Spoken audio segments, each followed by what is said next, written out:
เริ่มยืนแขนออกมายืนแขนออกมาจะดีบก็เป็นนักมวยเป็นหนีบสองเนี่ย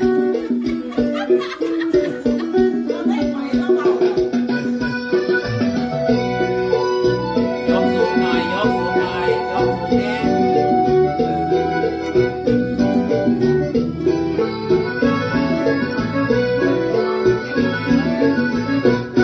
ดีใจได้รับจดหมายเขียนจากอายฟังทักทุกสาว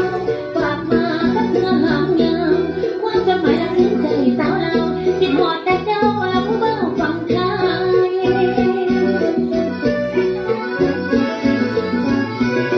ยังว่าถ้าขนมอายถ้าเดินพบกับสาวเราอิ่มใจ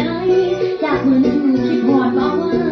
ได้แต่ฝันคิดหอดเบาไทยยานเด้ยานใจอายลืมสาวลาว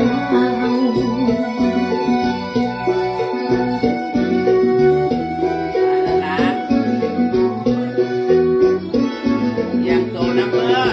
ลมบอยบอยเย็นใจลอยที่ทอดผู้เบาเบิ่งลำคองคดคองไหลลงเงียวเงียวอย่างคือหัวใจผู้เบา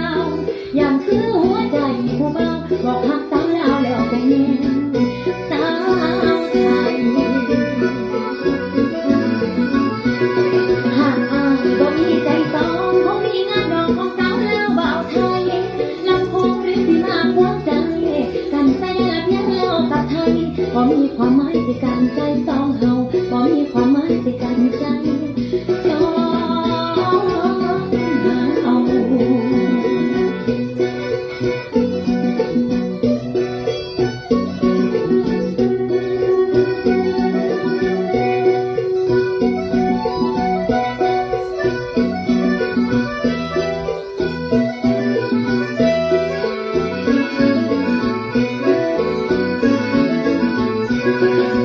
ลมบอยบอยเวียนใจลอยที่ทอดผู้เบา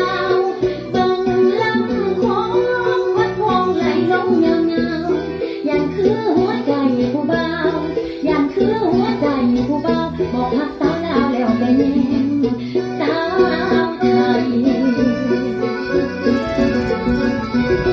หากอายบ่มีใจสองคงมีงานดอกของสาวลาวเบาไทยลำโพงหรือที่มาหัวใจกันใส่ได้ละเพียงเล่ากับไทยบ่มีความหมายสิกันใจสองเฮาบ่มีความหมายสิกัน